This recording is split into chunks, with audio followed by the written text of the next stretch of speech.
Quels sont les étapes du projet plantation?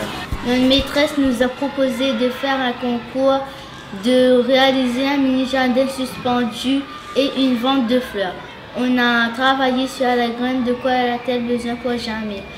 On a fait l'expérience. Une fois avoir fait l'expérience, on savait si la graine pour jamais. On a planté des graines de tomates, des graines de rose d'Inde. On a mis dans des petits pots, on a mis derrière la cantine, on a arrosé. Quand les plantes ont germé, on a mis dans des bouteilles en plastique. On a arrosé, on a mis derrière la cantine.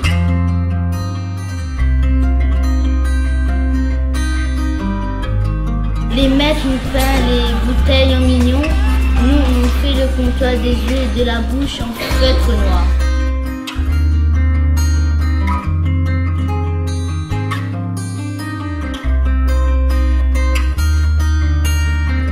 En quoi consiste le projet du mini-jardin suspendu? C'est une action de l'OCCE. Le CCE, c'est la coopérative scolaire. Quelle est l'idée du projet? C'est de créer un mini-jardin suspendu avec du matériel en plastique. Quand avez-vous commencé le projet? On a commencé le projet en mois de janvier et se termine en mois de juin. Qui participe au projet? Toutes les classes de CE2, c'est-à-dire notre classe, la classe de M. Mola, la classe de Mme Kouel et la classe de Mme Rosier, CM1, CM2. Où se passe ce projet? Ce projet se passe dans la cour et dans le potager de l'école. Comment avez-vous fait le jardin suspendu? Pour commencer, les élèves vont ramener des bouteilles en plastique, puis nous avons découpé le haut des bouteilles avec des ciseaux.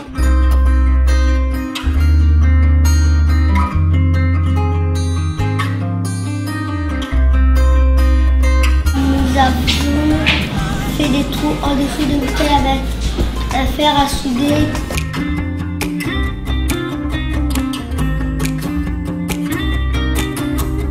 Nous sommes partis chercher de la terre et du terreau.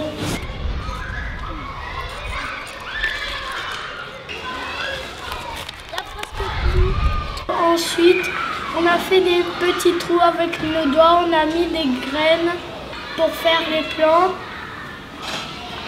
et on a mis à côté de la cantine. Il y a une plante qui va pousser.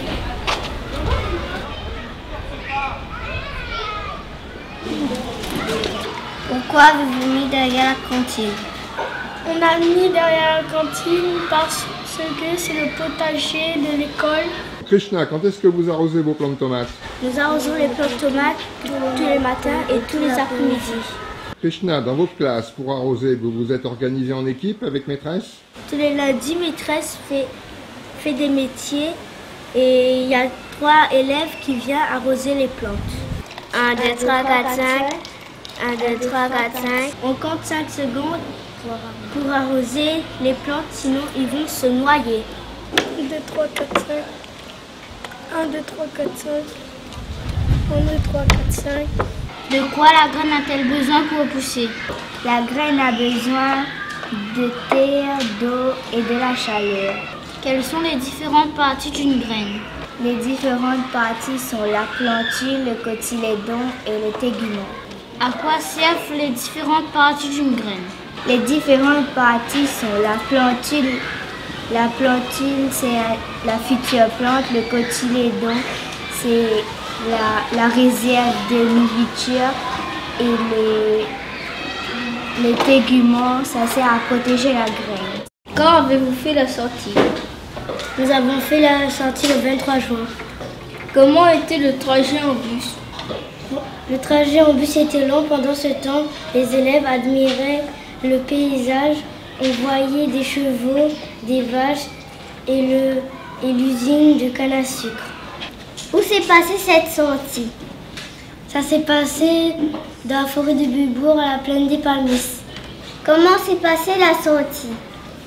Nous avons marché 2 heures autour de la forêt, puis il y avait 4 groupes, un avec les arbres, un avec les insectes, un avec les oiseaux et un avec les plantes. Les plantes, une fougère, un pied de fraise, un croc de chien, un goyavier mûr, un goyavier pas mûr, une plantane, un pissenlit et un capucine. Les insectes, un bébé limace, des chenilles, un papillon, une coccinelle et une libellule. Dans la forêt, on a vu des oiseaux, le tec-tec, l'oiseau vert et l'oiseau vierge. Comment avez-vous fait ces recherches en forêt? Maîtresse nous a distribué des porte-vues.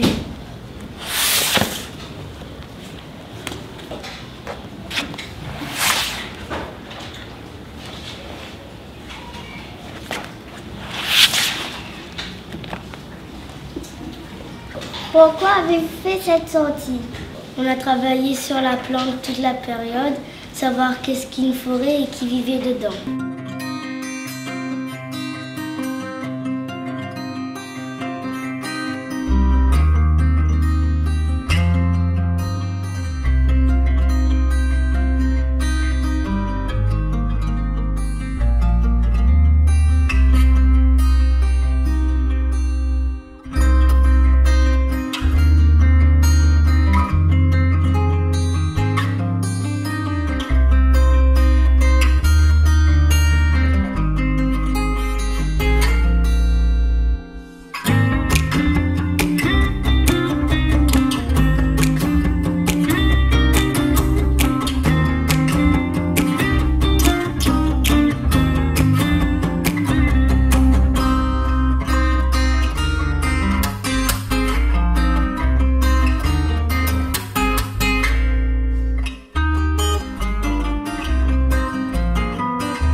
Le piton des neiges, océan, océan, quant à rouler qui monte, roule vague sur vague au cours de la tourmente. Un flot majestueux d'un seul jet dans les airs, monte submergeant tout son immense sublime. Comme un cratère, au vent fumer sa cime, et de sa masse ayant, il domine les mers. Les ondulations que son volume écrase, viennent incessamment se briser à sa base. L'eau bouillonne et bondit vers son front orgueilleux, mais l'ivraillé debout au fort de la tempête, d'écume et de vapeur, il couronne sa tête, maîtrisant à ses pieds les assauts furieux, Auguste Lacaussade.